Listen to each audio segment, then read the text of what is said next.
Hindi Bible study के group के माध्यम से संचालित इस बाइबल अध्ययन में आप सभी का स्वागत है।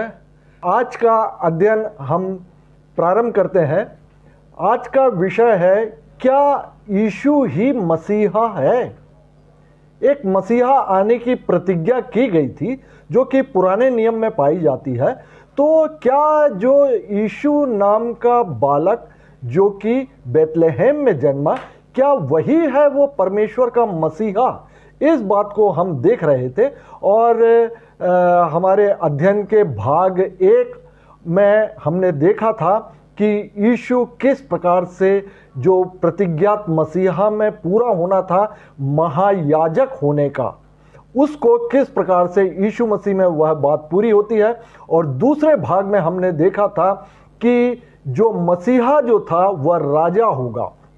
तो किस प्रकार से ये यीशु नाम का बालक जो कि बेतलेहम में पैदा हुआ और लगभग 33-33.5 वर्षों के उपरांत उनका प्रायश्चित बलिदान यरूशलेम में हुआ, उन पर वे किस प्रकार से राजा हुए, जो कि मसीहा में जो कि पूर्व भविष्यवाणी थी कि वह याजक होगा और वह राजा भी होगा। तो आज हम अध्ययन करने जा रहे हैं कि पूर्व में भविष्यवाणी की गई मसीहा के ऊपर कि मसीहा एक नबी भी होगा और मसीहा जो होगा, परमेश्वर का मसीहा, उसकी कभी मृत्यु नहीं होगी, कभी भी मृत्यु नहीं होगी। यह पूर्व भविष्यवाणी थी। तो आज हम इन दो बातों को देखेंगे कि मसीहा जो यीशु जो है उनको हमने मसीहा माना हुआ है या मसीही लोगों ने, क्रिश्चियन लोगों ने उसको यीशु नाम के उस बालक को जो कि बड़ा हुआ और प्रायश्चित बलिदान जिसका हुआ, और मसीहियों ने अर्थात क्रिश्चियन ने यह विश्वास भी किया कि उसके प्रायश्चित बलिदान से हमारे पाप क्षमा होते हैं और जो इस पर विश्वास करता है वह उद्धार पाता है और अपने पापों की क्षमा पाता है और वह अनंत जीवन भी पाता है। तो मसीहा, तो क्या यीशु ही मसीहा है? मसीहा जो शब्द है उसके लिए आम प्राय आप अपने अड़ोस पड़ोस या अपने मित्रों में या अपने परिचितों में भी इस मसीहा शब्द को अक्सर आप सुन सकते हैं कि एक मसीहा, वो मेरे लिए मसीहा बनकर आया, मुसीबत में वह मेरे लिए मसीहा बनकर आया, ये अन्य जातियां भी कहती हैं। लेकिन मसीहा का अर्थ जो है बाइबल क्या बतलाती है? क्योंकि जो मसीहा शब्द है यह आपके हमारे बाइबल में पाया जाता है, यह बिब्लिकल शब्द है ये। तो इसे अन्य जातियां भी उपयोग करती हैं, लेकिन अन्य जातियां जो है अनजाने में ही इसका उपयोग करते हैं, इसका वास्तविक अर्थ को वे नहीं जानते। तो बाइबल इस बारे में क्या बतलाती है और हम देखेंगे इसको कि बाइबल में इसको जो है यीशु नाम का अर्थ दिया हुआ है। यीशु नाम का अर्थ होता है यहोशू, यहोशू या प्रभु बचाता है।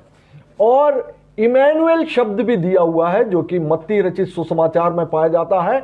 इमैनुएल अर्थात परमेश्वर हमारे संग, यीशु अर्थात यहोशू, प्रभु बचाता है। आप इसको जरूर ध्यान रखिएगा, आगे मैं आपको बतलाऊंगा यीशु और यहोशू का क्या संबंध है, जो कि यहां पे बतलाया गया कि यीशु नाम का अर्थ होता है यहोशू। मसीह या मसीहा, यह जो शब्द है जो कि पुराने नियम में भी जो पाया जाता है और नए नियम में भी पाया जाता है, हिब्रू में, क्योंकि हिब्रू बाइबल जो है, हिब्रू ही ओरिजिनल बाइबल है और पुराने नियम में हिब्रू में इसको मसायक बोला गया है और जिसका अर्थ होता है मसीह या मसीहा का अर्थ होता है परमेश्वर का अभिषिक्त जन, क्राइस्ट। इसी को अपन क्राइस्ट भी बोलते हैं अंग्रेजी में और ख्रिस्त भी बोलते हैं, हिंदी में ख्रिस्त भी बोला जाता है या मसीहा या मसीह भी बोला जाता है। क्राइस्ट अर्थात मसीह का अर्थ होता है द अनॉइंटेड वन या परमेश्वर का अभिषिक्त जन। परमेश्वर का अभिषिक्त जन। तो मैंने बतलाया कि अन्य जातियां इसको मसीह शब्द को या मसीहा शब्द को अनजाने में ही वे उपयोग करते हैं, लेकिन उसका वास्तविक अर्थ होता है परमेश्वर का अभिषिक्त जन। परमेश्वर का अभिषिक्त जन जो कि परमेश्वर के द्वारा भेजा गया है। अब आप देखते हैं कि क्रिश्चियंस जो हैं उन्होंने तो यीशु को मसीह करके मान लिया और बाइबल वर्णनों में पौलुस के लेटर्स में भी पाए जाते हैं कि मसीहा को उन्होंने भी बतलाया है, और यूहन्ना रचित सुसमाचार में भी जो है यूहन्ना ने भी उस बात को बतलाया है। और जो अब हम देखते हैं, और यहूदी लोग भी इस बात को मानते हैं और वे लोग भी एक मसीहा का इंतजार कर रहे हैं कि मसीहा आएगा। कारण उनके जो पुराने नियम की पुस्तकें जो हैं उनके पास भी है, जो कि बाइबल की प्रथम 5 पुस्तक जिसको कि वे तोराह बोलते हैं, मूसा की लिखी हुई पुस्तक। बाकी पुस्तक जो नबियों की पुस्तक है उसको वो नबीम बोलते हैं, और जो लेख और अन्य जो बातें हैं वे उसको कतुबीम बोलते हैं। तो पुराना नियम जो कि यहूदियों के पास भी है उसमें परमेश्वर का वचन यह पाया जाता है कि एक मसीहा आएगा और वह छुटकारा दिलाएगा या वो छुड़ाने वाला होगा। तो यहूदी भी इस बात को विश्वास करते हैं और वे मसीहा का आने का इंतजार कर रहे हैं। और जो यीशु नाम का बालक जो पैदा हुआ और प्रायश्चित बलिदान क्रूस पर दिया गया, यहूदियों ने उसका इनकार कर दिया कि यह मसीहा नहीं है जो कि परमेश्वर का प्रतिज्ञात मसीहा है। वे आज भी उसका इंतजार कर रहे हैं, लेकिन मसीही लोगों ने इस बात को विश्वास किया। यह मसीहा शब्द या मसीह का आना या परमेश्वर के अभिषिक्त जन का आना परमेश्वर का वचन में किस प्रकार से पाया जाता है, और यहूदियों का क्या ख्याल है मसीह के बारे में, मसीहा के बारे में जिसका कि वो इंतजार कर रहे हैं। तो हम इस बात को भी देखेंगे। सबसे पहले हम देखते हैं कि यहूदियों में यह बात किस प्रकार से आई। उनके पुराने जो स्क्रिप्चर हैं या पुराना नियम हमारे आपके पास में जो है, और उसमें किस प्रकार से यह परमेश्वर द्वारा उनको प्रदान किया गया। सबसे पहले परमेश्वर ने अब्राहम को चुना और उनके साथ में वाचा बांधी। उनके 2 पुत्र होते हैं, इश्माइल और इज़हाक। परमेश्वर ने इज़हाक के साथ वाचा बांधी, इश्माइल के साथ नहीं बांधा। इज़हाक के 2 पुत्र होते हैं, एसाव और याकूब। याकूब को परमेश्वर ने इज़राइल नाम दिया, और याकूब के जो 12 पुत्र हुए वे इज़राइली कहलाए और इज़राइल के 12 गोत्र कहलाए। ये जो इज़राइली हैं अर्थात याकूब के जो 12 पुत्र हैं वे मिस्र देश में गुलाम अवस्था में लगभग 400 वर्षों तक वे गुलाम अवस्था में वहां पे रहते हैं, व्यतीत करते हैं, और मूसा के नेतृत्व में वे मिस्र की गुलामी से लाल समुद्र पार कर वे छुड़ा लिए जाते हैं और वे रेगिस्तान में 40 दिन भटकने के बाद प्रतिज्ञात जो दूध और मधु की धारा बहने वाला परमेश्वर का प्रतिज्ञात देश कनान जो है उनको दे दिया जाता है। इजराइली जो है कनान देश में बस जाते हैं, और उनका जो पहला राजा होता है वो शाऊल होता है, और दूसरा राजा होता है राजा दाऊद। राजा दाऊद के समय पर यह जो कनान देश है जिसमें कि इजराइली बसे हुए हैं उसको जो है इजराइल राष्ट्र घोषित कर दिया जाता है। राजा दाऊद के बाद में राजा दाऊद का पुत्र सुलेमान इस इजराइल राष्ट्र पर जो है वह राज्य शासन करता है, और जो राजा सुलेमान की मृत्यु के बाद में इजराइल राष्ट्र जो है 2 भागों में बंट जाता है, और उत्तरी राष्ट्र जो है वह इजराइल कहलाता है और दक्षिणी राष्ट्र यहूदा राष्ट्र कहलाता है। इस यहूदा राष्ट्र में 2 गोत्र हुआ करते हैं, और वह पहला गोत्र है यहूदा और दूसरा गोत्र है बिन्यामीन। ये जो उत्तरी जो राष्ट्र था इजराइल, इसको असीरिया के राजा शल्मनेसर द्वारा गुलाम बना लिया जाता है और वे पूरी तरह, जिसमें कि 10 गोत्र हुआ करते थे इजराइल के, वे पूरी तरह नष्ट हो गए। लेकिन दक्षिणी राष्ट्र जो है वह, उसमें 2 गोत्र होते हैं, यहूदा और बिन्यामीन। और आप देखेंगे कि यीशु मसीह के समय काल में भी यही 2 गोत्र थे जो कि यहूदा राष्ट्र के थे। तो अब ये जो 2 यहूदा राष्ट्र में जो यहूदी और यहूदा और बिन्यामीन 2 गोत्र के लोग अब यहूदी कहलाने लगे।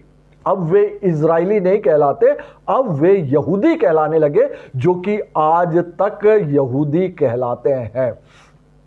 तो यहां पर खास बात यह है कि इस उत्तरी राष्ट्र को तो राजा शल्मनेसर ने, असीरिया के राजा ने गुलाम बना लिया और वे समाप्त हो गए। लेकिन दक्षिणी राष्ट्र को उनके पापों के कारण बाबुल के राजा, बेबीलोन के राजा नबूकदनेस्सर द्वारा गुलाम बना लिया जाता है।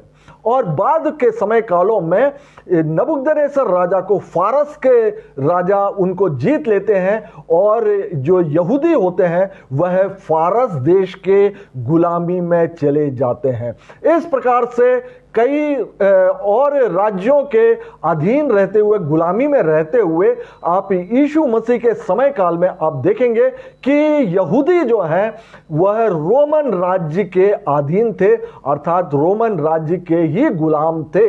उनका खुद का जो परमेश्वर ने कनान राष्ट्र दिया था, जो कि बाद में इजराइल राष्ट्र हो गया था, वह उनका स्वयं का ना रहा। फिर वे गुलामी में हो गए और 2000 सालों तक वे गुलामी में ही रहे।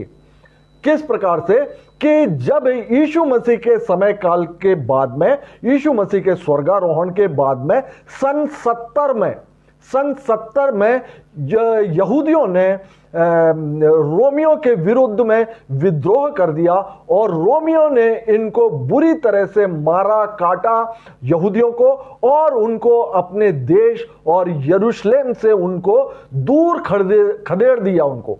और सारे यहूदी जो है सारे विश्व में फैल गए, सारे विश्व में फैल गए सन 70 में। और उसके बाद सन 1948 में, अर्थात लगभग 2000 सालों तक यहूदी जो है उनका स्वयं का कोई राष्ट्र नहीं था। वे एक प्रकार से अन्य देशों में वे भटकते हुए एक प्रकार से गुलामी में ही रहे। लेकिन 1948 में आकर उन्होंने फिलिस्तीन राष्ट्र को उन्होंने उनसे युद्ध करके और उन्होंने उस राष्ट्र को, फिलिस्तीन राष्ट्र को जीता और इजराइल राष्ट्र घोषित किया 1948 में। जो आज हम आप जो इजराइल राष्ट्र देख रहे हैं वही इजराइलियों का राष्ट्र इजराइल राष्ट्र है, जिसमें कि यहूदी बसते हैं और स्पेशली यहूदियों में बिन्यामीन और यहूदा गोत्र के लोग बसा करते हैं। तो ये मसीह का कॉन्सेप्ट इन यहूदियों के पास किस प्रकार से आया, इस बात को बतलाने के लिए मैंने आपको पूरा इतिहास ये बतलाया। आप देखेंगे कि ये गुलामी में ही रहे, ये गुलामी में भी ही रहे।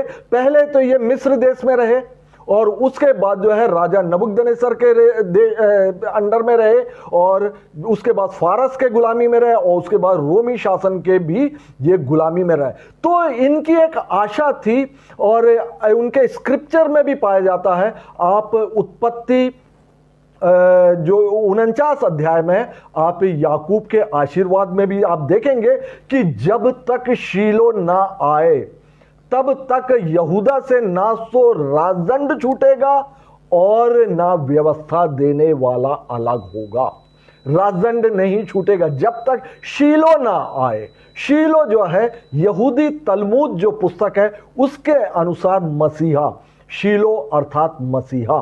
तो जब तक मसीहा ना आएगा तब तक जो है यहूदा जो गोत्र है उससे जो है राजा उत्पन्न होंगे और व्यवस्था देने वाला उत्पन्न होगा।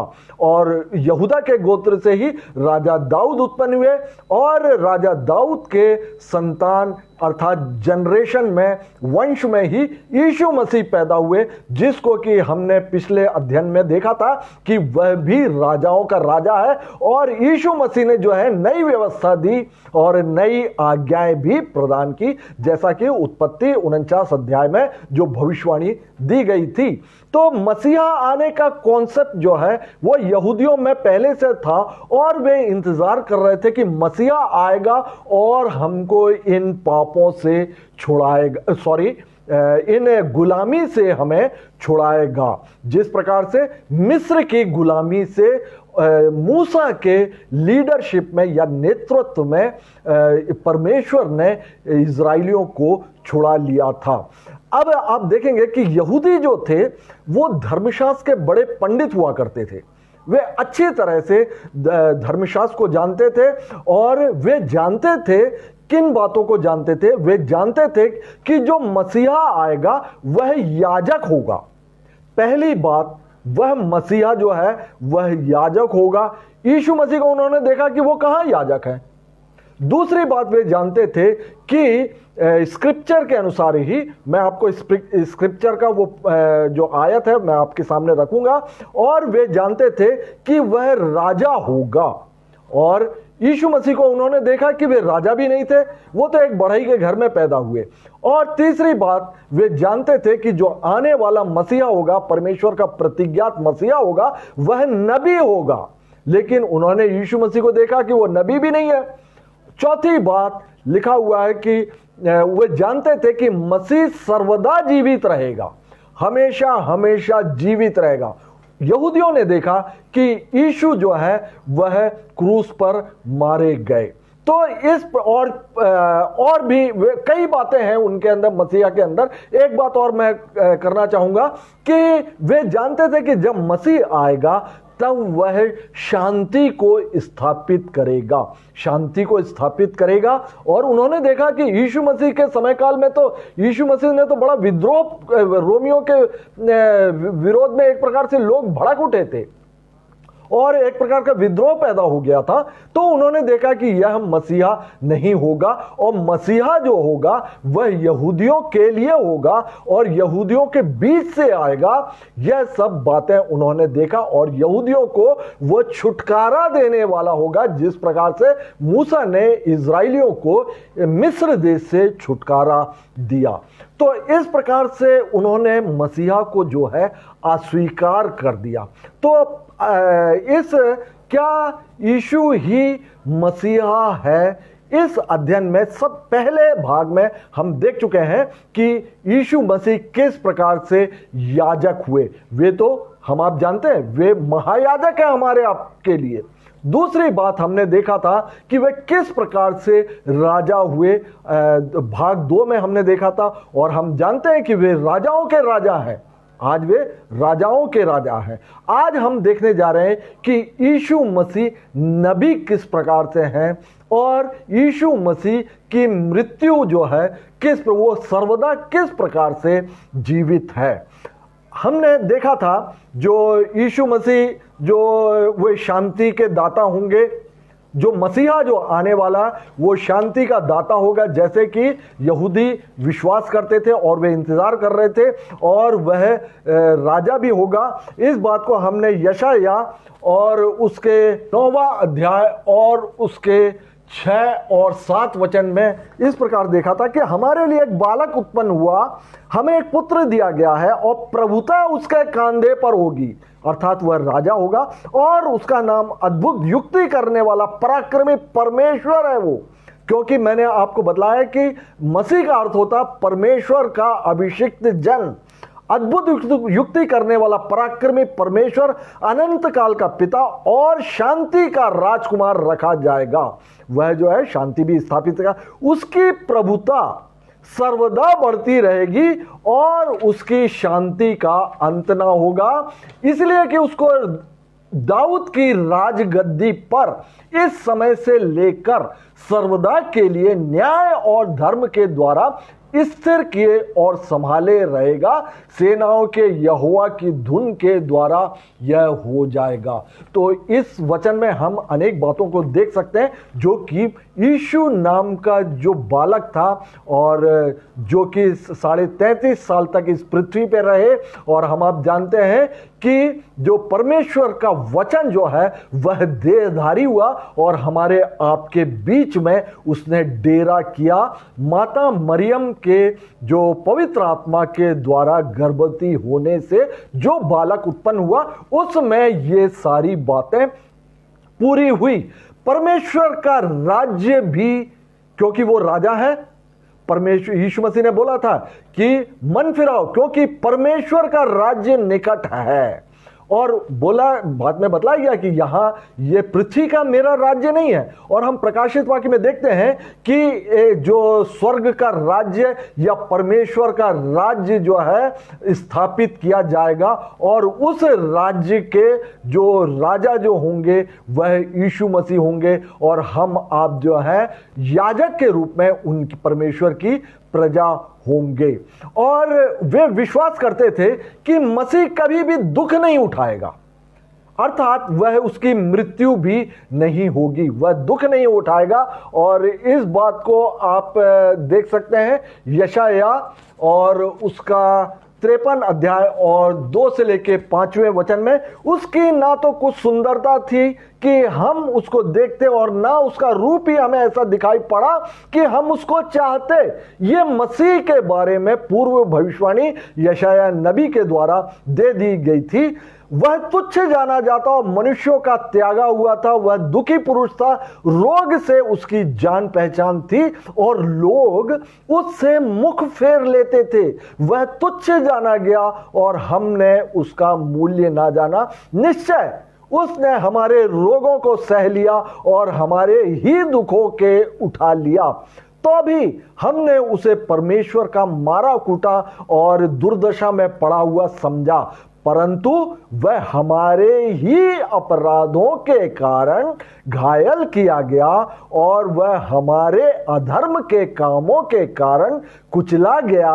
हमारी ही शांति के लिए उस पर ताड़ना पड़ी कि उसके कोड़े खाने से हम चंगे हो जाएं।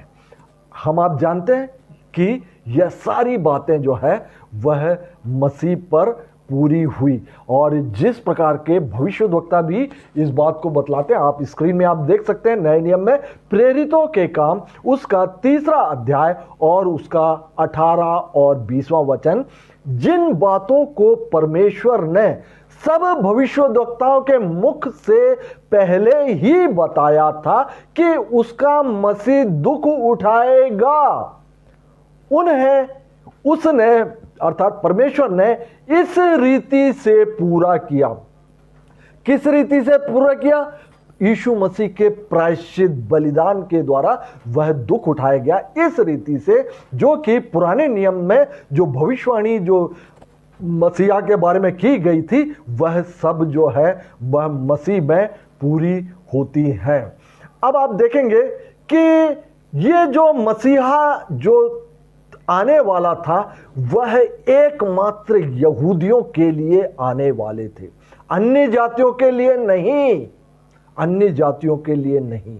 लेकिन जैसे ही यहूदियों ने, परमेश्वर की चुनी हुई प्रजा ने, जो कि पहले इजरायली थे, जब उस मसीहा को इनकार कर दिया और परमेश्वर की आज्ञाओं का पुराने नियम में उन्होंने उल्लंघन किया, तब परमेश्वर ने जो है एक नई वाचा के अंतर्गत जो है अन्य जातियों को चुन लिया।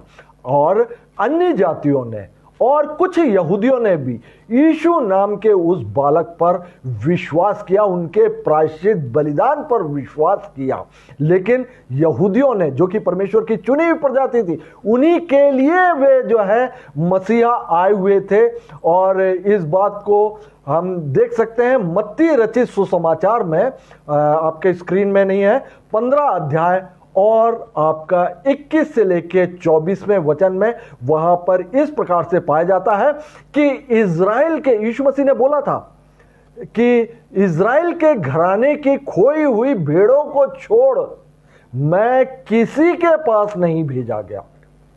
इज़राइल के घराने की खोई हुई भेड़ अर्थात यहूदियों के लिए ही वो मसीहा थे, लेकिन जब उन्होंने मसीहा को इनकार कर दिया तब जो और अन्य जातियों ने और थोड़े बहुत यहूदियों ने उन पर विश्वास कर लिया और वे सब जो है मसीही कहलाए।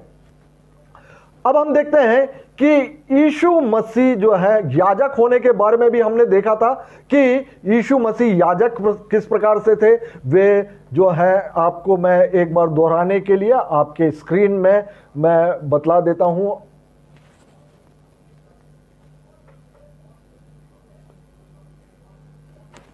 और आप स्क्रीन में अभी नहीं है, मैं बतला देता हूं कि भजन संहिता में, जैसा कि 110 भजन संहिता में यह पाया जाता है कि भजन संहिता 110 और उसका 4था वचन, यहोवा ने शपथ खाई और ना पछताएगा कि तुम मलकीसिदक की रीति पर सर्वदा का याजक है।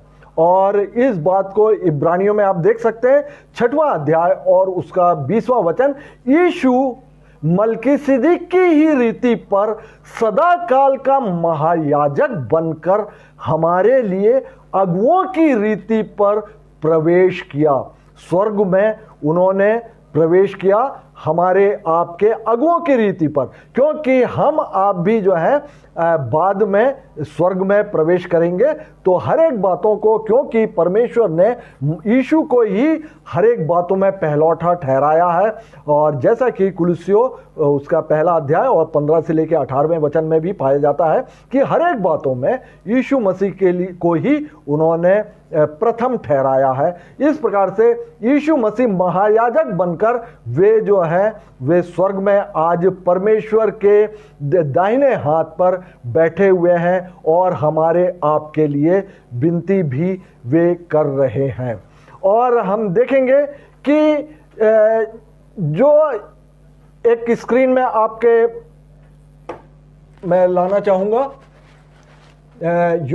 यूहन्ना रचित सुसमाचार और उसका 18 अध्याय और उसका 33 से लेके 37वें वचन में कि किस प्रकार से यह बात होती है। जब पिलातुस के समय काल में, जब पिलातुस के सामने वह लेके जाते हैं, तब पिलातुस जो है यीशु मसीह से प्रश्न करते हैं और पूछते हैं कि मैं पूरा पढ़ देता हूं।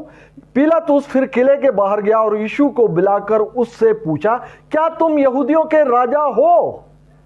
यीशु ने उत्तर दिया, क्या आप यह बात अपनी ओर से कह रहे हो या औरों ने मेरे विषय में आपसे यह बात कही है? पिलातुस ने कहा, क्या मैं यहूदी हूं? तेरी ही जाति और महायाजकों ने तुमको मेरे हाथ में सौंपा है। यीशु ने उत्तर दिया, मेरा राज्य इस जगत का नहीं। यदि मेरा राज्य इस जगत का होता तो मेरे सेवक लड़ते कि मैं यहूदियों के हाथ सौंपा ना जाता, परंतु अब मेरा राज्य यहां का नहीं है। पिलातुस ने यीशु से कहा, तो क्या तुम राजा हो? यीशु ने उत्तर दिया, आप कहते हैं, क्योंकि मैं राजा हूं। और इस प्रकार से पिलातुस के सामने भी जो यीशु जो है उन्होंने अपने आप को राजा घोषित किया। और आगे हम और भी देखेंगे कि वे जो है यीशु जो है वे महायाजक भी थे, जैसे कि इब्रानियों में हमने देखा कि उन्होंने अगुओं की रीति पर उन्होंने प्रवेश किया, पहले प्रवेश किया। अब हम देखेंगे कि यीशु नबी किस प्रकार से होते हैं। नबी किस प्रकार से, मैंने आपको बतलाया कि मसीहा जो है वह याजक होगा, वह नबी होगा और वह राजा होगा और उसकी मृत्यु कभी ना होगी। जैसे कि इस बात को जो यहूदी लोग विश्वास करते हैं, क्योंकि जो भजन संहिता 110 में पाया जाता है कि मलकीसिदक की रीति पर वह सर्वदा का याजक है, सर्वदा का। अर्थात उसकी मृत्यु जो है वह नहीं होगी और वह राजा भी होगा और वह याजक भी होगा। तो राजा और याजक एक ही व्यक्ति में होना वही मसीहा है। आप यहूदी लोग अच्छी तरह जानते थे, उनके पूरे इतिहास में कभी भी कोई भी व्यक्ति ऐसा नहीं हुआ जो कि राजा भी हुआ हो और वह महायाजक भी हुआ। जो महायाजक होता है वह महायाजकी कार्य करता है और वे हारून के वंश से हुआ करते थे, और जो राजा हुआ करते थे वे कभी भी महायाजक नहीं हुआ करते थे। आप राजा शाऊल को देखेंगे, एक महायाजक का कार्य है वह भेंट चढ़ाना, बलिदान चढ़ाना। एक बार राजा शाऊल ने राजा होते हुए उन्होंने परमेश्वर के लिए भेंट और बलिदान चढ़ाया था, और जिस वजह से परमेश्वर ने उनको इज़राइल राष्ट्र से राजा होने के लिए उन्होंने तुच्छ जाना था और उसको हटा दिया था और राजा दाऊद आए। और राजा दाऊद के बाद में भी आप देखेंगे कि जिस प्रकार से सारे राजा लोग आए, लेकिन वे जो हैं वे महायाजक नहीं थे। तो मसीहा में ये खास बात है कि वह याजक भी होगा और वह राजा भी होगा और वह नबी भी होगा और उसकी मृत्यु कभी ना होगी। तो ये पूरी बातें आप देखेंगे कि यीशु मसीह में ये बातें पूरी होती हुई आप स्क्रिप्चर आपको नए नियम पुस्तकों में भी आपको तुलनात्मक रूप से मैं अभी आगे वचनों को आपके सामने रखूंगा। तो हम आज के अध्ययन में आज हम देखने जा रहे हैं कि यीशु मसीह नबी किस प्रकार से। नबी का अर्थ आपको जानना होगा। नबी का अर्थ होता है परहित में प्रार्थना करने वाला, प्रार्थना करने वाला, और दूसरों के लिए प्रार्थना करने वाला जो होता है उसको नबी बोलते हैं। जो भविष्यवाणी करते हैं उनको भविष्यद्वक्ता बोलते हैं। लेकिन अंग्रेजी में नबी और भविष्यद्वक्ता दोनों को ही बाइबल में प्रोफेट लिखा गया है, लेकिन हिंदी में बहुत साफ है, नबी के स्थान पर नबी लिखा गया है और भविष्यद्वक्ता के स्थान पर भविष्यद्वक्ता लिखा गया है। यीशु मसीह भविष्यद्वक्ता भी थे। उन्होंने अंतिम समय की कई भविष्यवाणियां भी की हैं। आप मत्ती 24 अध्याय में देख सकते हैं कि अंतिम समय की भविष्यवाणियां भी उन्होंने की है, और चेलों से पूछा था कि ये अंतिम समय की बातें कब होंगी, तब यीशु मसीह ने मत्ती 24 अध्याय में उन बातों को भी किया था। तो ये जो नबी होगा, इस बात को यहूदी किस प्रकार से जानते थे कि वे मसीहा जो आने वाला मसीहा है वह नबी भी होगा। उन्होंने अपने तोराह में, जो कि मूसा के द्वारा परमेश्वर ने जो दिया था वचन, उसमें व्यवस्था विवरण और उसका 18 अध्याय और उसका 15 से लेके 19वां वचन, व्यवस्था विवरण ड्यूट्रोनोमी उसका 18 अध्याय और 15 से लेके 19वां वचन, वहां पे दिया हुआ, तेरा परमेश्वर यहोवा तेरे मध्य में से, अर्थात इज़राइलियों के मध्य में से, अर्थात तेरे भाइयों में से मेरे समान एक नबी को उत्पन्न करेगा। मूसा के समान, मूसा के समान एक नबी को उत्पन्न करेगा। और यही बातें जो है यीशु मसीह में पूरी होती हैं। जो यहां पर ये बात व्यवस्था विवरण में कही गई है, वे बातें जो है नए नियम में पूरी होती हैं। तो यहां पर देखिएगा, तेरा परमेश्वर यहोवा तेरे मध्य से, अर्थात तेरे भाइयों में से मेरे समान एक नबी को उत्पन्न करूंगा। आप मूसा को देखते हैं, मूसा जो है परहित में प्रार्थना करने वाला था, वह इज़राइलियों के लिए प्रार्थना किया करता था।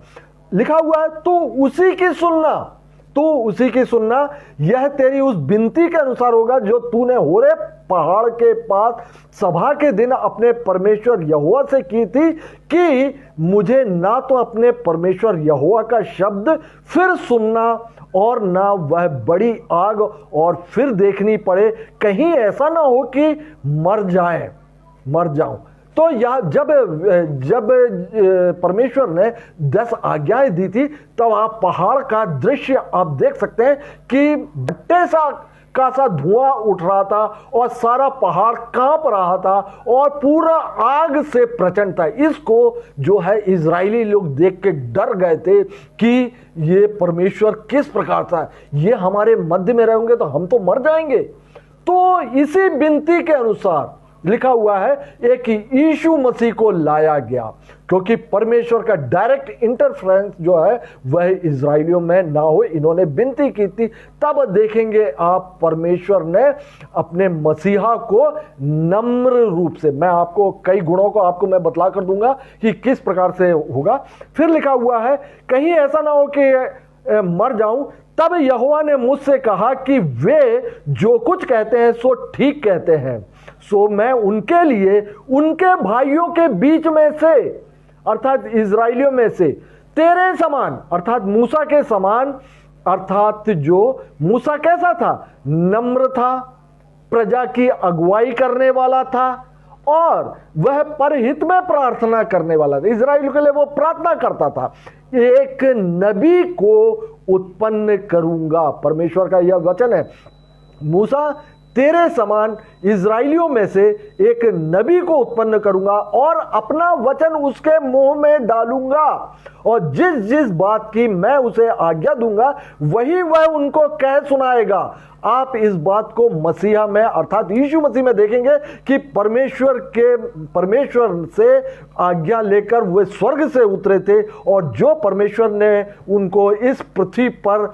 बतलाने के लिए बोला था वे सारी बातें उन्होंने बतलाया, अर्थात परमेश्वर ने उनके मुंह में जो है अपने वचन को रखा। जिस जिस बात की मैं उसे आज्ञा दूंगा वही वह उनको कह सुनाएगा और जो मनुष्य मेरे वह वचन जो मेरे नाम से कहेगा ग्रहण ना करेगा तो मैं उसका हिसाब लूंगा, मैं उसका हिसाब लूंगा। अब हम जानते हैं यीशु मसीह के प्रायश्चित बलिदान पर जो विश्वास नहीं करेगा परमेश्वर का न्याय दंड उनके ऊपर आएगा, जिसके विषय में यहां पर लिखा गया है कि मैं उसका हिसाब लूंगा। तो मूसा के समान एक नबी उत्पन्न करूंगा वाली बात थी और यह यहूदी जानते थे कि जो मसीहा जो आने वाला है वह नबी होगा। मूसा किस प्रकार से था? मूसा जो था वह नम्र था और परमेश्वर की ओर से उसको चमत्कार दिए गए थे। जब मिस्र देश में वह जाने वाला था तो दो चमत्कार उसको दिए थे, एक तो तू लाठी को फेंकेगा तो सांप बन जाएगा, दूसरा तू अपने छाती पर हाथ रखेगा तो वह कोढ़ हो जाएगा, तीसरा पानी को भी तू लहू बनाएगा। और इस प्रकार से चमत्कार आप देखेंगे यीशु मसीह ने भी अनेक चमत्कार किए। परमेश्वर का वह प्रवक्ता होगा जो परमेश्वर की बातों को लेकर वह इजराइलियों को सुनाता था। अब यीशु मसीह को भी देखेंगे, परमेश्वर की बातों को ही वह इस पृथ्वी पर उन्होंने सुनाया। परमेश्वर की आज्ञा प्रदान करने वाला था मूसा, 10 आज्ञाएं। यीशु मसीह ने भी 2 आज्ञाएं जो है वह प्रदान की है। इजराइलियों में से ही होगा क्योंकि मूसा जो था वह इजराइलियों में से ही था। आप देखेंगे यीशु मसीह जो है यहूदा गोत्र से ही उत्पन्न हुए थे। जिस प्रकार से मूसा परमेश्वर का चुना हुआ था, परमेश्वर द्वारा सीधा चुना हुआ था, और उस प्रकार से आप यीशु मसीह को भी देखेंगे। बपतिस्मे के समय कहा गया था कि यह मेरा प्रिय पुत्र है, परमेश्वर का ही चुना हुआ था। परमेश्वर के नाम से बातें करने वाला था मूसा। यीशु मसीह भी जो है परमेश्वर पिता के नाम से ही वे बातें कहते। मूसा को बोला गया था जो नहीं सुनेगा उस पर दंड की आज्ञा होगी। मूसा के समय काल में आप देखेंगे कि जो मिस्र से निकले हुए जो प्रथम पीढ़ी के इजरायली थे उन 40 वर्षों में सारे के सारे मर मिटे, क्योंकि उन्होंने परमेश्वर का वचन जो कि मूसा के द्वारा बतलाया गया था वे उन्होंने आज्ञाओं को नहीं माना। ये मात्र जो यहोशू और कालेब वे मात्र कनान देश में प्रवेश कर पाए। इजराइलियों जो मिस्र से निकले हुए जो लाखों की संख्या में जो इजरायली थे, सारे के सारे मर मिटे और नई पीढ़ी के लोग उन्होंने कनान देश में प्रवेश किया।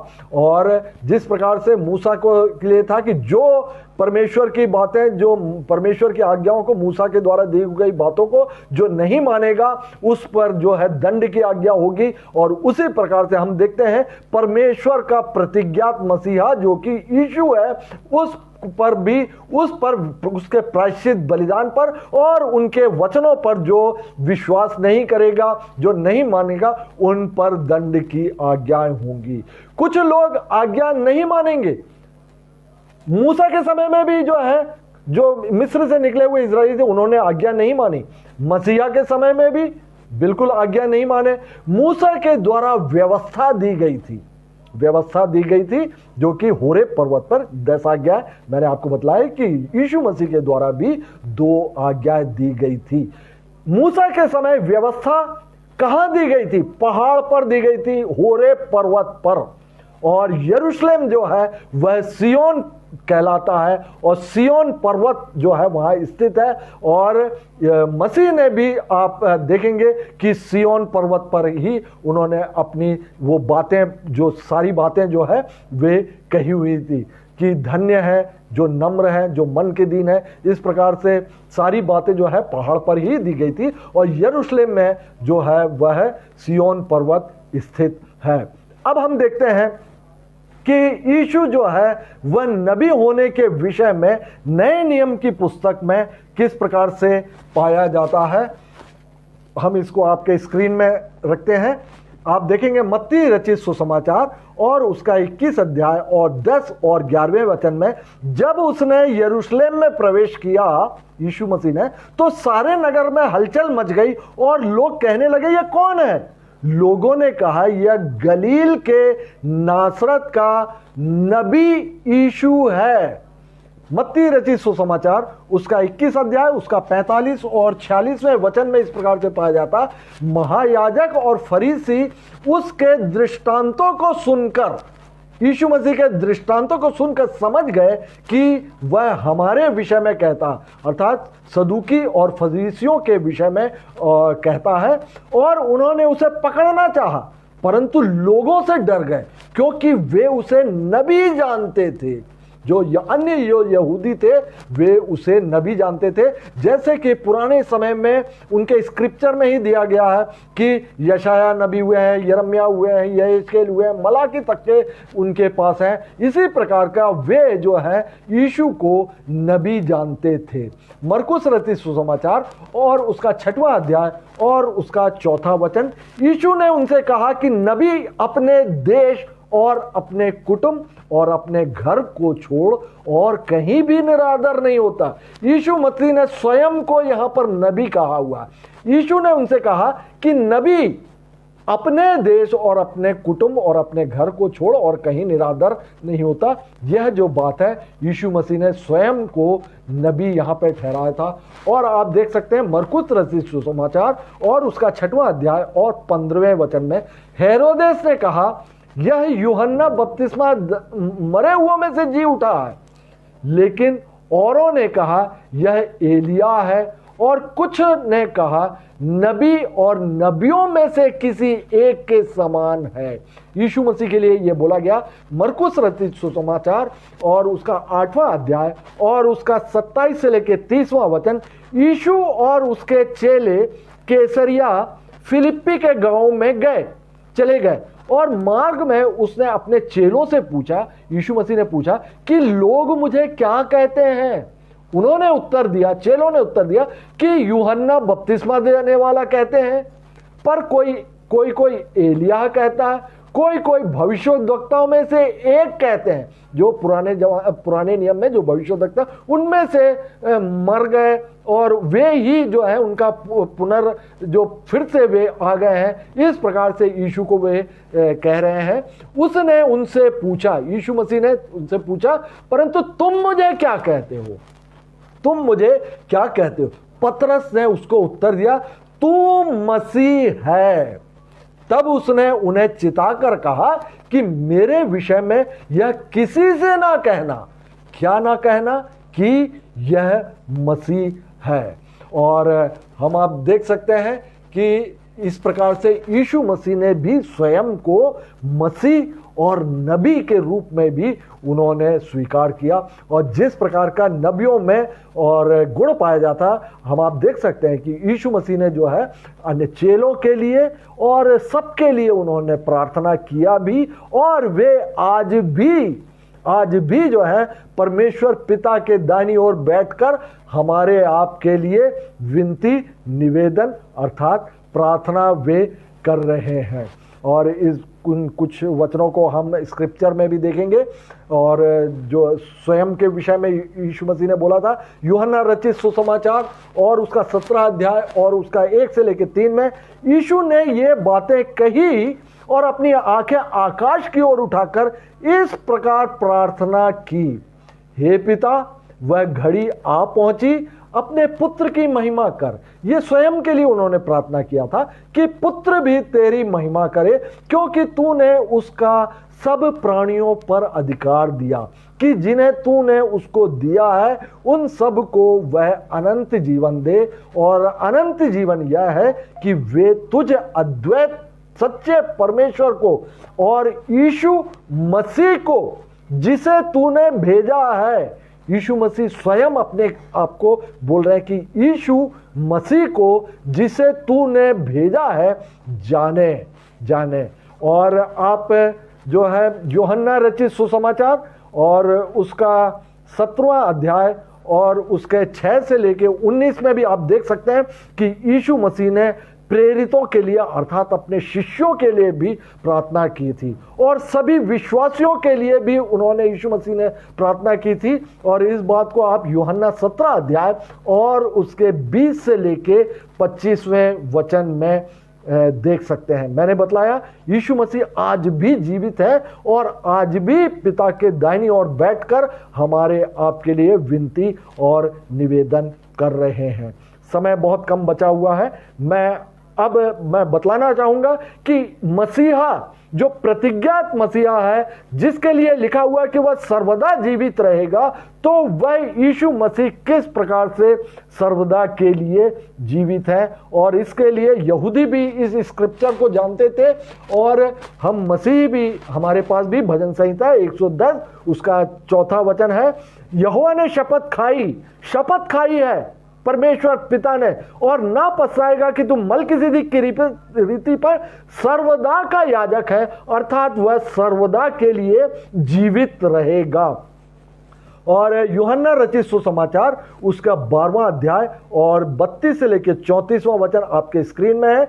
जब यीशु ने कहा कि मैं यदि पृथ्वी पर से ऊंचा चढ़ाया जाऊंगा तो सबको अपने पास खींचूंगा, यह जो है यीशु मसीह ने अपनी मृत्यु के विषय में अपने प्रेरितों से या चेलों से पहले ही बतला दिया था कि मेरी मृत्यु जो है किस प्रकार से होगी। मैं यदि पृथ्वी पर से ऊंचा चढ़ाया जाऊंगा तो सबको अपने पास खींचूंगा। ऐसा कहकर उसने यह प्रकट कर दिया कि वह कैसी मृत्यु से मरेगा। इस प्रकार लोगों ने उससे कहा कि हमने व्यवस्था की यह बात सुनी है कि मसीह सर्वदा रहेगा। यह व्यवस्था की बात उन यहूदियों ने सुन रखा था। यहां पे बिल्कुल क्लियर लिखा हुआ, फिर तू क्यों कहता है कि मनुष्य के पुत्र को ऊंचे पर चढ़ाया जाना आवश्यक है। और यीशु मसीह, और उन्होंने क्या हुआ कि यीशु मसीह निश्चित ही, क्योंकि वो परमेश्वर के बलि के मेमने भी थे, और बलि के नियमों में यह पाया जाता है कि बलि वस्तु का मरना आवश्यक है, तभी वह बलि पूरी होती है। और इसीलिए जो है जो वचन देहधारी हुआ था माता मरियम के गर्भ से, जो कि वह भी जो एक प्रकार का जो शरीर जो था वह भी मिट्टी ही थी, और वह जो है उसका भी मरना आवश्यक है, जैसे कि इब्रानियों में पाया जाता है कि मनुष्य का एक बार मरना और उसका फिर जो है वह जी उठना आवश्यक है। और इस बात को और भी हम देखेंगे कि जो मसीह का जो शरीर है वो उसकी मिट्टी, हम आप मरते हैं तो हमारी बॉडी पाई जाती है और वह मिट्टी में मिल जाता है, लेकिन यीशु मसीह का जो मृत शरीर है वह पुनरुत्थित हो गया। पुनरुत्थान होने के कारण इस पृथ्वी पर वह मिट्टी नहीं रह गया, मिट्टी जो है वह नहीं रह गया, उनका बॉडी जो है वह मिट्टी में नहीं मिल पाया। और लेकिन वो परमेश्वर जो माता मरियम के गर्भ से हमारे आपके जैसे ही उन्होंने जन्म लिया था, लेकिन वे पवित्र आत्मा की ओर से गर्भवती थे। हम आप जो है स्त्री और पुरुष के संसर्ग से, अर्थात हमारे माता और पिता के संसर्ग से जो है पैदा हुए बच्चे हैं हम, और हम जो है पाप के जो जनरेशन से आए हुए पाप के या आदम से आए हुए पाप के अधीन हम उत्पन्न होते हैं, इसीलिए जो है हमारा शरीर मिट्टी में मिल जाता। लेकिन यीशु मसीह जो है, जैसा कि वचन में लिखा हुआ कि हर एक बातों के लिए परमेश्वर ने उसे पहलौठा ठहराया, और पुनरुत्थान में भी जो है यीशु मसीह को पहलौठा ठहराया, और इसीलिए उनकी बॉडी जो है यहाँ पे पृथ्वी में नहीं पाई जाती, और वे पुनरुत्थित देह में उठा लिए गए और वे स्वर्ग में चले गए, और वे परमेश्वर पिता के दाहिनी ओर जाकर बैठ गए। रोमियो और उसका 2 से लेकर 4 वचन, जिसके उसने पहले ही से अपने भविष्यद्वक्ताओं के द्वारा जिसकी अर्थात यीशु मसीहा की उसने अर्थात परमेश्वर ने पहले ही से अपने भविष्यद्वक्ताओं के द्वारा पवित्र शास्त्र में अपने पुत्र हमारे प्रभु यीशु मसीह के विषय में प्रतिज्ञा की थी। परमेश्वर पिता ने प्रतिज्ञा की थी कि जो शरीर के भाव से तो दाऊद के वंश से उत्पन्न हुआ, और पवित्रता के आत्मा के भाव से मरे हुओं में से जी उठने के कारण सामर्थ्य के साथ परमेश्वर का पुत्र ठहरा। तो इस प्रकार हम देख सकते हैं कि जो मसीहा में जो भविष्यवाणी की थी कि मसीहा जो है सर्वदा जीवित रहेगा, वह भी यीशु मसीह में पूरी होती है। प्रेरितों के काम और उसका 3 अध्याय और उसका 18 और 20वां वचन, वहां पर मैं आपके स्क्रीन में नहीं है, मैं जस्ट आपको लिए पढ़ देता हूं। जिन बातों को परमेश्वर ने सब भविष्यद्वक्ताओं के मुख से पहले ही बताया था कि उसका मसीह दुख उठाएगा, पहले से ही बतला दिया था कि उसकी मृत्यु होगी, उन्होंने उससे इस रीति से पूरा किया। किस रीति से पूरा किया? प्रायश्चित बलिदान के द्वारा क्रूस पर। और वह उस मसीह यीशु को भेजे जो तुम्हारे लिए पहले से ही ठहराया गया था। उस मसीह को और पहले से ही ठहराया गया था। हम आप जानते हैं कि यीशु मसीह जो है मनुष्य का पुत्र भी है और परमेश्वर का भी इकलौता पुत्र है। ये दोनों बातें पूरी होती है, और मनुष्य की रीति पर वह इस पृथ्वी में जरूर उनकी मृत्यु हुई, लेकिन उनकी देह, जैसे कि भविष्यवाणी भजन संहिता में पाई जाती है कि उनकी देह सड़ने ना पाएगी। तेरे पवित्र जन का देह जो है वह सड़ने नहीं पाएगा। मसीह अर्थात परमेश्वर का अभिषिक्त जन। इस प्रकार से हमने देखा, और हम देख सकते हैं कि बाइबल में और भी यीशु मसीह के बारे में कुछ वचनों को हम देख लेते हैं कि यूहन्ना रचित सुसमाचार और उसका 1 अध्याय और 40 से लेके 41वां वचन, उन दोनों में से जो यूहन्ना की बात सुनकर यीशु के पीछे हो लिए थे, एक तो शिमोन पतरस का भाई अंद्रियास, और उसने पहले अपने सगे भाई शिमोन से मिलकर उससे कहा, हमको ख्रिस्त अर्थात मसीह मिल गया है। इन्होंने विश्वास किया कि जो आने वाला मसीह या ख्रिस्त जो था वह यही है, यीशु नाम का जो व्यक्ति है। और यूहन्ना रचित सुसमाचार और उसका 11 अध्याय और 27वें वचन में मार्था और मरियम का स्टोरी आपको मालूम है।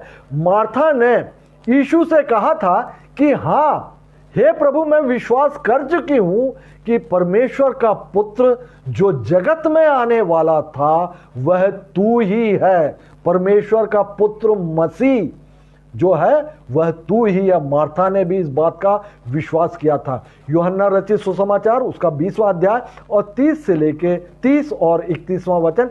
यीशु ने और भी बहुत चिन्ह चेलों के सामने दिखाए जो इस पुस्तक में अर्थात बाइबल में लिखे नहीं गए, परंतु ये इसीलिए लिखे गए, अर्थात जो थोड़े बहुत जो लिखे गए हैं, जो कि हमारे पास आज परमेश्वर का वचन बाइबल है, नया नियम है, इसीलिए लिखे गए कि तुम विश्वास करो कि यीशु ही परमेश्वर का पुत्र मसीह है और विश्वास करके उसके नाम से जीवन पाओ। और आगे हम देखते हैं यूहन्ना रचित सुसमाचार और उसका 10वां अध्याय उसका 24 से लेके 30वें वचन में। तब यहूदियों ने उसको आ घेरा यीशु मसीह को और पूछा, तू हमारे मन को कब तक दुविधा में रखेगा? यदि तू मसीह है तो हमसे साफ कह दे। यहूदियों ने याजकों महायाजकों ने उनसे सीधा सीधा प्रश्न किया, तू मसीह है तो हमसे साफ कह दे। यीशु ने उन्हें उत्तर दिया, मैंने तुमसे कह दिया और तुम प्रतीति करते ही नहीं, अर्थात विश्वास करते ही नहीं। जो काम मैं अपने पिता के नाम से करता हूं वे ही मेरे गवाह हैं, परंतु तुम इसलिए प्रतीति नहीं करते कि मेरी भेड़ों में से तुम नहीं हो। मेरी भेड़ें मेरा शब्द सुनती हैं और मैं उन्हें जानता हूं और वे मेरे पीछे पीछे चलती हैं और मैं उन्हें अनंत जीवन देता हूं। वे कभी नाश ना होंगी और कोई उन्हें मेरे हाथ से छीन ना लेगा। मेरा पिता जिसने उन्हें मुझको दिया सबसे बड़ा है और कोई उन्हें पिता के हाथ से छीन नहीं सकता। मैं और पिता एक है। परमेश्वर का अभिषिक्त जन, परमेश्वर स्वयं यीशु मसीह। और भी वचनों को हम 1-2 वचनों को और देख लेते हैं। यूहन्ना रचित सुसमाचार और उसका 17 अध्याय और उसका 3 वचन। अनंत जीवन यह है कि वे तुझ अद्वैत सच्चे परमेश्वर को और यीशु मसीह को जिसे तूने भेजा है जाने। यह भी जो है वचन परमेश्वर का वचन है। और एक वचन और देखिएगा, प्रेरितों के काम और उसका 5वां अध्याय और 42वां वचन। प्रतिदिन मंदिर में और घर घर में उपदेश करने और इस बात का सुसमाचार सुनाने लगे कि यीशु ही मसीह है। वे नहीं रुके।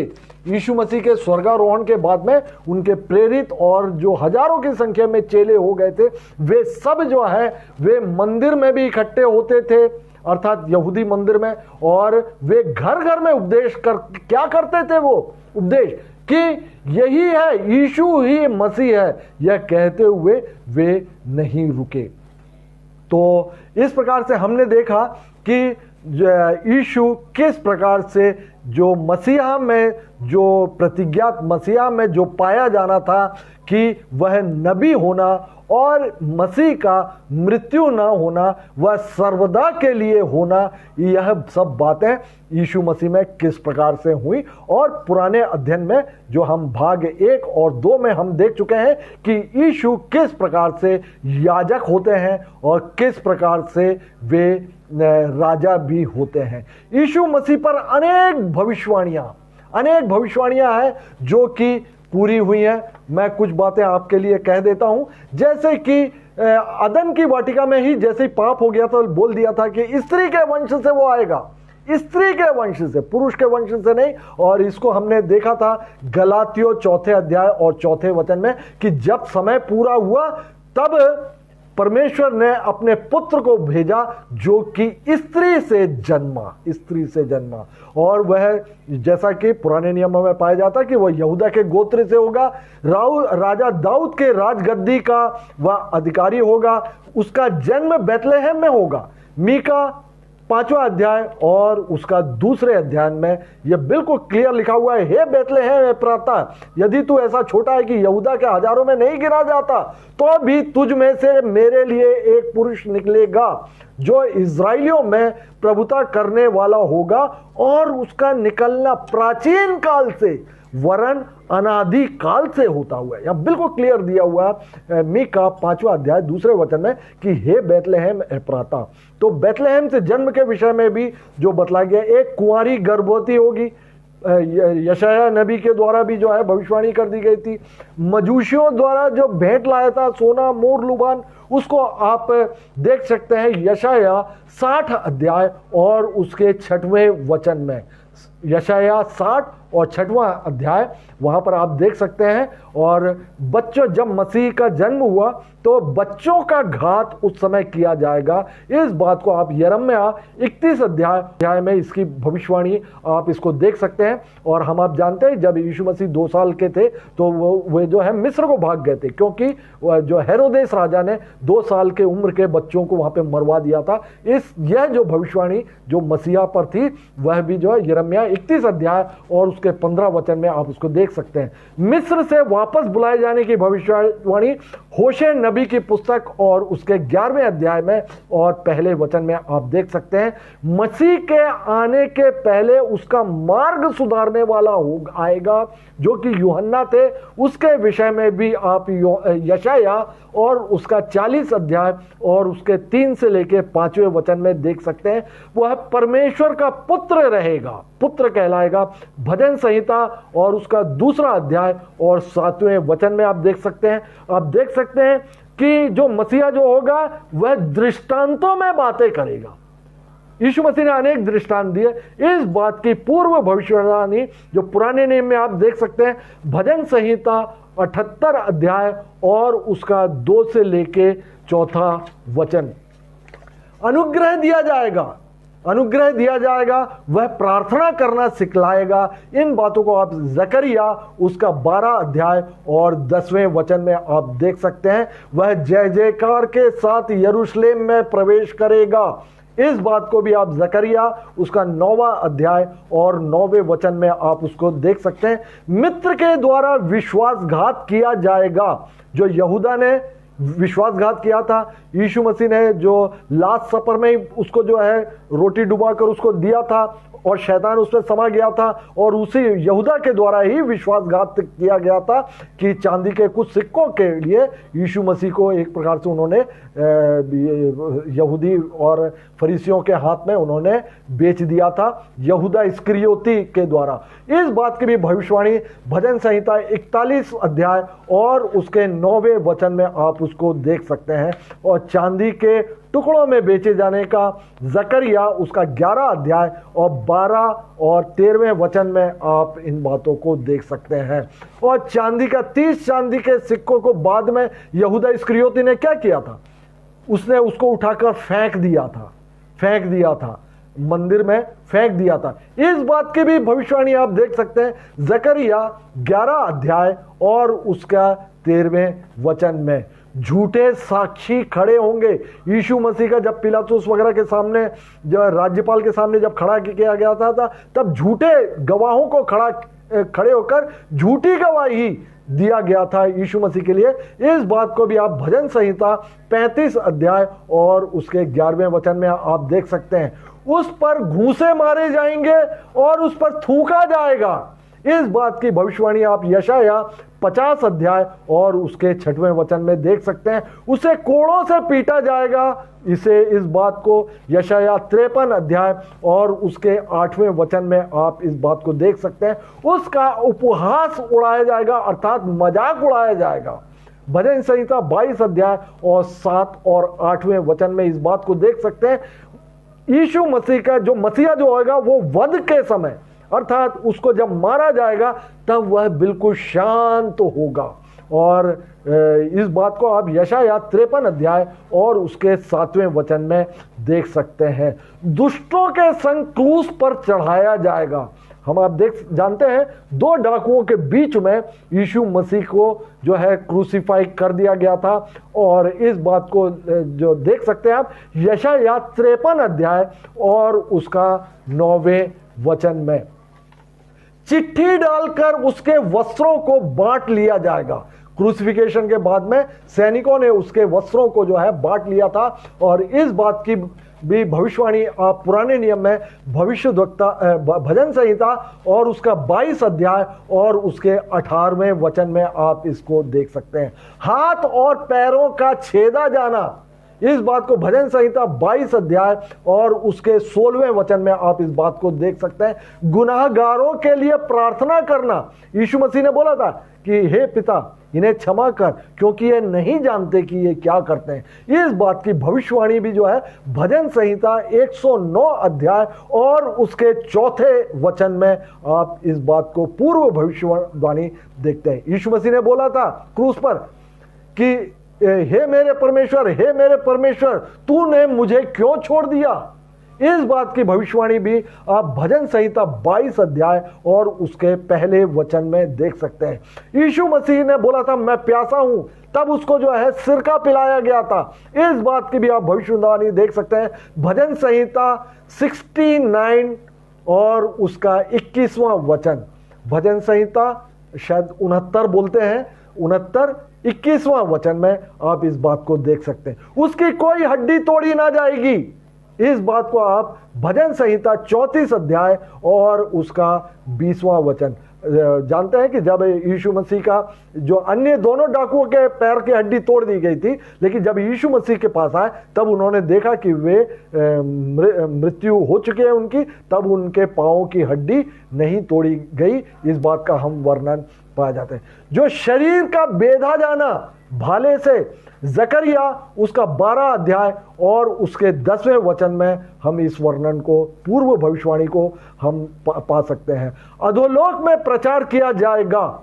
अधोलोक में यीशु मसीह जो है 3 दिन तक जो कब्र में थे उस समय पे लिखा हुआ है कि वे जो है अधोलोक में उन्होंने प्रचार किया। इस बात को आप देख सकते हैं भजन संहिता 68 अध्याय और उसके 18वें वचन में पूर्व भविष्यवाणी आप इसको देख सकते हैं। मृत्यु के बाद में एक धनी व्यक्ति का साथ होगा। हम जानते हैं यूसुफ नाम का एक धनी व्यक्ति था, उसने अपनी नई कब्र जो है यीशु मसीह के लिए दिया था। इस बात को आप देख सकते हैं, इस बात की पूर्व भविष्यवाणी यशायाह 53 अध्याय और उसका 9वां वचन। उसका पुनरुत्थान होगा मसीह का। इस बात को भजन संहिता उसका 16 अध्याय और उसके 10वें वचन में आप उसको देख सकते हैं। यीशु मसीह के स्वर्गारोहण के बाद जो 12 चेले थे उसमें 11 ही बचते हैं। यहूदा इस्करियोती जो है वह आत्महत्या कर लेता है, तो 11 शेष बचे। ये 12 की संख्या पूरी करना है, पूरी होगी। इस बात की भविष्यवाणी जो है आप देख सकते हैं भजन संहिता 109 और उसका 7 और 8वां वचन, जहां पे लिखा हुआ है कि जब उसका न्याय किया जाए तब वह दोषी निकले। यहूदा इस्करियोती के लिए पूर्व भविष्यवाणी ओल्ड टेस्टामेंट में हजारों साल पहले लिखा हुआ है, जब उसका न्याय किया जाए तब वह दोषी निकले और उसकी प्रार्थना पाप गिनी जाए। उसके दिन थोड़े हों और उसका पद को दूसरा ले ले। हम आप जानते हैं प्रेरितों का काम में दिया हुआ 12वां जो व्यक्ति है मत्तियाह को चुन लिया गया था। तो इस प्रकार से अनेक भविष्यवाणियां हम जानते हैं जो कि पुराने नियम में मसीहा के ऊपर दी गई थी। वह बैतलहम में जन्मे और यरूशलेम में क्रूसीफाई अर्थात प्रायश्चित बलिदान किए हुए उस यीशु नाम के व्यक्ति में पूरी होती हैं। इसीलिए हमने आपने विश्वास किया कि यही है वो मसीहा जिसकी प्रतिज्ञा जो है परमेश्वर ने पूर्व काल से ही की गई थी। तो इस प्रकार आज का अध्ययन यहाँ पर समाप्त होता है।